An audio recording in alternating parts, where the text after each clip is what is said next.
Hello मेरे प्यारे दोस्तों, कैसे हैं आप सभी? स्वागत है आप सभी का आपके गुरुजी के चैनल एसपीजा चैनल पे। मेरे प्यारे बच्चों, आप सभी भली भांति जानते हैं जो आप लोग हाइट एंड डिस्टेंस को पढ़ रहे हैं, जिसमें कि मैंने आप लोगों को क्वेश्चन नंबर 7 तक बहुत ही अच्छी तरीके से बता दिया था, सिखा दिया था, समझा दिया था मेरे प्यारे बच्चों। अगर आप लोग पार्ट 7 यानी कि पार्ट 8 तक देख लिए होंगे मेरे प्यारे बच्चों, तो विश्वास मानिए आप लोग को क्वेश्चन नंबर 1 से लेके 7 तक में कहीं से कोई परेशानियाँ या दिक्कत मेरे प्यारे बच्चों नहीं हुआ होगा। और अगर आप लोग मेरे प्यारे बच्चों को पार्ट सारे पीछे के देख लिए होंगे, तो क्वेश्चन नंबर 8 अपने से बनाने का भी प्रयास ज़रूर किए होंगे और बना भी लिए होंगे मेरे प्यारे बच्चों। बहुत ऐसे भी बच्चे होंगे जो क्वेश्चन नंबर 8 को पढ़ेंगे वो खुद से बना सकते हैं। चलिए मैं आप लोगों को पहले समझाता हूँ क्वेश्चन नंबर 8 क्या कहा गया है, उसके बाद मैं आप लोग को प्रश्न बताऊंगा जिसको कैसे सॉल्व करना है। तो क्वेश्चन नंबर 8 मेरे प्यारे बच्चों आपके स्क्रीन बोर्ड पे चला जाएगा, आप लोग पढ़ सकते हैं। कहा गया है, एक पेडेस्टल के शिखर का पर लगी एक 1.6 मीटर ऊंची मूर्ति है लगी हुई है। भूमि के एक बिंदु से शिखर मूर्ति सॉरी भूमि के एक बिंदु से मूर्ति के शिखर का उन्नयन कोण 60 डिग्री है और उसी बिंदु से पेडेस्टल के शिखर का उन्नयन कोण 45 डिग्री है। पेडेस्टल की ऊंचाई ज्ञात करना है। मेरे प्यारे बच्चों, चलिए अब हम लोग प्रश्न को समझते हैं। सबसे पहले कहा गया है जो पेडेस्टल पर मेरे प्यारे बच्चों सबसे पहले एक पेडेस्टल का शिखर पर एक पेडेस्टल है मेरे प्यारे बच्चों। तो सबसे पहले मैंने एक पेडेस्टल बनाया, आप लोग देख सकते हैं। यह बीडी जो है मेरे प्यारे बच्चों, यह क्या है तो एक पेडेस्टल है। और इस मान लीजिए सबसे पहले हम आपको डायग्राम यहाँ पे बना के भी समझाते हैं। सबसे पहले आप लोग को क्या बनाना है, एक पेडेस्टल बनाना है। अब पेडेस्टल बनाने के बाद क्या करना है, तो उस पे एक 1.6 मीटर ऊंची मेरे प्यारे बच्चों, ये जो है 1.6 मीटर है। सबसे पहले एक पेडेस्टल बना लीजिएगा, इस पे 1.6 मीटर ऊंची एक मूर्ति बना लीजिएगा, 1.6 मीटर ऊंची। अब कहा गया भूमि के एक बिंदु से, इस बिंदु से मेरे प्यारे बच्चों मूर्ति के शिखर का उन्नयन कोण जो है भूमि के एक बिंदु से यहाँ से मेरे प्यारे बच्चों मूर्ति जो है यह 1.6 मीटर ऊंची मूर्ति जो है, इसके शिखर का जो उन्नयन कोण है वह 60 डिग्री है।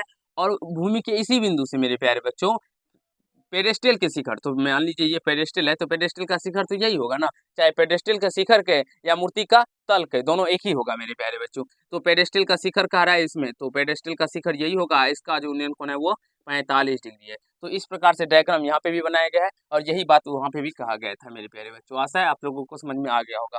अब जो सब हमने किया है मेरे प्यारे बच्चों, से हमने लिखना भी होता है। सबसे पहले माना कि BD एक पेडेस्टल है तथा मेरे प्यारे बच्चों AD 1.6 मीटर ऊंची पेडेस्टल के ऊपर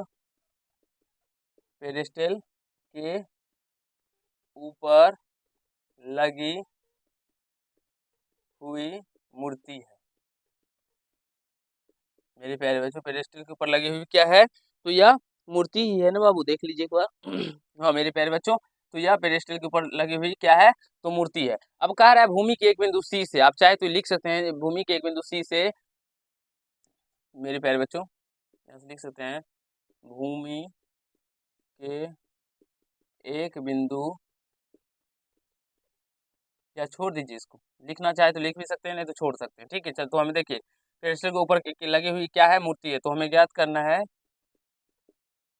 तो हमें ज्ञात करना है, क्या ज्ञात करना है मेरे प्यारे बच्चों, हमें पेडेस्टल की ऊंचाई ज्ञात करनी होगी। आप लोग पढ़े होंगे तो आपको पता चल गया होगा हमें। हाँ मेरे प्यारे बच्चों, हमें ज्ञात करना है कि हमें ज्ञात करना है पेडेस्टल की ऊंचाई, पेडेस्टल की ऊंचाई। मेरे प्यारे बच्चों पेडेस्टल ऊंचाई का बात करें तो BD हमें ज्ञात करना है। तो यहाँ तक आप सभी समझ गए होंगे बाबू, आप सभी समझ गए। अब यहाँ से देखिए, अब लिखने वाले यहाँ से जो हम लोग लिखते हैं इसमें थोड़ा आपको लिखना होता है, क्योंकि ये 5 नंबर में प्रश्न पूछे जाते हैं। अगर आप लोग वहाँ पे नहीं लिखेगा तो आपका 1 से 2 नंबर कट हो जाएगा, तो 1.6 मीटर हो जाएगा। अगर बात करें कोण का, तो मेरे प्यारे बच्चों DCB इक्वल टू 45 डिग्री दिया गया है, कोण ACB इक्वल टू कितना दिया गया है, 60 डिग्री दिया गया है। ये पूरा कोण 60 दिया गया है, ये इतना कोण 45 डिग्री दिया गया है। अब हम बात करते हैं, तो हम लोग मान लीजिए इसको, ये दोनों में से कोई नहीं दिया गया है मेरे प्यारे बच्चों, तो हम किसी एक को मान लेते हैं। माना, पुनः माना कि BD equal to x metre है। हमने मेरे प्यारे बच्चों में क्या माना, जो पुनः मान लिया हमने, जो BD इक्वल टू क्या है तो x मीटर है। मेरे प्यारे बच्चों नीचे दिखाई पड़ रहा है, तो यहाँ से लिखेंगे समकोण त्रिभुज DBC में क्या हो जाएंगे मेरे प्यारे बच्चों, 10 कितना डिग्री 45 डिग्री है, तो 45 डिग्री इक्वल टू BD बटे BC। तो 10/45 का मान 1 और BD का मान क्या माने x मीटर बटे BC हो जाएगा। नीचे दिखाई पड़ रहा है बाबू, लिख सकते हैं ना। तो यहाँ से BC इक्वल टू क्या हो जाएगा मेरे प्यारे बच्चों, x मीटर हो जाएगा। अब चलिए हम लोग यहाँ से आगे इस प्रोसेस को सॉल्व करते हैं और सीखने समझने का प्रयास करिएगा मेरे प्यारे बच्चों। फिर से समकोण त्रिभुज में लेंगे हम लोग, समकोण त्रिभुज, इसमें अब हम बड़े वाले में लेते हैं ABC में। तो यहाँ से मेरे प्यारे बच्चों क्या हो जाएगा, tan 60 डिग्री इक्वल टू हो जाएगा AB बट्टे में क्या हो जाएगा BC। तो मेरे प्यारे बच्चों tan 60 का मान √3, AB को हम लोग क्या लिख सकते हैं, AB को हम लोग लिखेंगे मेरे प्यारे बच्चों AD प्लस BD लिखेंगे, तभी हमारा मेरे प्यारे बच्चों जो मान है वो निकल के आ जाएगा। BD का हमें मान निकालना है, BD ही निकालना है, पेडेस्टल की ऊंचाई ज्ञात करना है। तो हम AB को AD प्लस BD लिखेंगे, जिससे कि AD का मान दे के पुट करके और BD तभी हम उसको निकाल सकते हैं। अब यहाँ से इसको क्रॉस मल्टीपल करने पड़ते हैं। AD का मान देखिए कितना है 1.6 मीटर और प्लस, या आप लोग एक लाइन और चाहे तो इसको लिख सकते हैं, चलिए लिखिए, लिख दीजिएगा √3 1.6 मीटर प्लस BD को क्या मानिए है मेरे प्यारे बच्चों, x माना है, x मीटर माना है, तो x मीटर लिख दीजिएगा। अब बट्टे में x मीटर हो जाएगा।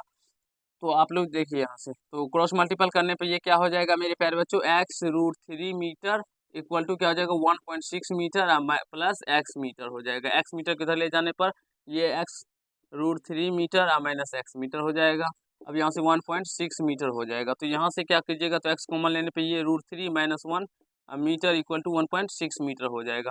अब यहाँ से x बराबर क्या हो जाएगा 1.6 मीटर और नीचे में हो जाएगा √3 माइनस 1 और यहाँ से मीटर, मीटर से मीटर कट जाएगा तो क्या बचेगा 1.6 बटे √3 माइनस 1। अब यहाँ से देखिए मैंने आप लोग को बता रखा है मेरे प्यारे बच्चों, x कॉमन लेने पे ये √3 बच गया और यहाँ से भी x चला गया तो 1 बच गया ना बाबू, तो इसलिए x माइनस √3 माइनस 1 हो गया और मीटर भी कॉमन ले लिया हमने। अब इसको गुना के टर्म इधर पे ये भाग हो जाएगा। अब मेरे प्यारे बच्चों क्या करना है, तो इसका रेशनलाइजेशन करना है, तो 1.6 बटे √3 माइनस 1 है और यहाँ से ये √3 प्लस 1 बटे √3 प्लस 1 से क्या करना है, हमें ऊपर नीचे गुना करना है। तो यहाँ से x का मान जो निकलेगा 1.6 √3 प्लस 1 बटे में देखिए ये a माइनस बी और a प्लस बी क्या हो जाएगा a स्क्वायर, यानी √3 का स्क्वायर माइनस 1 का स्क्वायर दिखाई पड़ रहा है नीचे, आप दिखाई पड़ेगा, यहाँ से सॉल्व कर लीजिएगा मेरे प्यारे बच्चे। ये नहीं दिखाई दे रहा है, ठीक। अब कोई बात नहीं मेरे प्यारे बच्चों, यहाँ से समझिए, तो ये जब इसका हर समीकरण कीजिएगा तो x बराबर क्या हो जाएगा 1.6 और ऊपर में हो जाएगा √3 प्लस 1 और यहाँ से हो जाएगा मेरे प्यारे बच्चों a minus B into A plus B क्या हो जाएगा a स्क्वायर, यानी √3 का स्क्वायर माइनस बी स्क्वायर, तो 1 का स्क्वायर। तो x इक्वल टू क्या हो जाएगा 1.6 और √3 प्लस 1 और √3 का स्क्वायर कीजिएगा तो 3 माइनस 1 का स्क्वायर कीजिए 1, तो x बराबर क्या हो जाएगा 1.6 √3 प्लस 1 नीचे में आ जाएगा 2, 2 से ये 16 कट जाएगा यानी कि 0.8 मरते में। तो यहाँ से x का मान क्या निकल के आएगा 0.8 √3 प्लस 1 निकल के आ जाएगा। तो लिखिएगा अतः पेडेस्टल की ऊंचाई मेरे प्यारे बच्चों, पेडेस्टल की ऊंचाई बराबर क्या निकल के आएगा मेरे प्यारे बच्चों, पेडेस्टल की ऊंचाई 0.8 √3 प्लस 1 मीटर दिखाई पड़ रहा है बाबू। आई होप मेरे प्यारे बच्चों आप सभी को समझ में आ गया होगा, कहीं से कोई दिक्कत या समस्या नहीं हुआ होगा, आप लोग अच्छे तरीके से सीख भी लिए होंगे। इसी तरह हम लोग सारे प्रश्न को बनाते हैं, बस आपको प्रोसेस आना चाहिए। अब यहाँ से हमने जो भी किया है मेरे प्यारे बच्चों, ये क्या है, तो ये भिन्न का जोड़ घटाव गुना भागी है, तो इसको समझना होगा और ये नहीं आ रहा है आप लोग को तो फिर गलत बात है मेरे प्यारे बच्चों, क्योंकि आपका समय नज़दीक आ चुका है और ये सब सारे बातें मेरे प्यारे बच्चों हम कॉमन लेते हैं, उसके बाद इसका हर प्रमेयकरण करते हैं, ये सब सारे बच्चे को आता ही होता है उसका सोल्यूशन, इसीलिए इसको करने के बारे में सीखिए और समझने का प्रयास कीजिए। चलिए आज के पाठ में इतना ही करते हैं। अगर आप लोग को ये पाठ समझ में आ गया हो, वीडियो को लाइक कीजिएगा, कैसा लगे ये कमेंट कीजिएगा और यदि चैनल पर नए हो तो चैनल को सब्सक्राइब करके बेल आइकन को प्रेस कर दीजिएगा, जिसमें हर वीडियो का नोटिफिकेशन आप तक पहुंचता है। धन्यवाद।